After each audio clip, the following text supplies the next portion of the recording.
The runners away. Searching for the leader. There goes Pretty Wong. Fast to begin. Moving up on the outside. Amiga Titanium rushing up 3 wide. Is Mabalor, then followed over now by Ultimate Kata. Brilliant move comes next. Put a tiger in your tank. Boom Boom Tyler, Money Machine, and Panalangin is the early trailer. Racing down the backstretch. A solo leader now, Amiga, by about 5 lengths. Freddy Wong in second, running now in third, Mabalor. Running by the rail fourth. Brilliant move, Ultimate Cat. Titanium comes next. Put a tiger in your tank. Boom Boom Tyler, Money Machine, and Panalangin still running at the tail of the field. Last 600 meters, Seret still.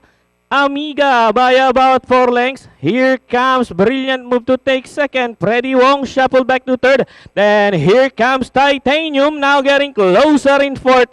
Inside the last 350, no change with the leader. Amiga by about 3 lengths, followed by Brilliant move, Freddy Wong, Titanium, and Diana entering the home stretch. Amiga followed by Brilliant move, Freddy Wong moving up on the outside. Down the stretch they come. Amiga followed by Brilliant move, Freddy Wong is on the outside third. Down to the finish. Amiga wins the race. Brilliant move, Freddy Wong. Then comes Titanium.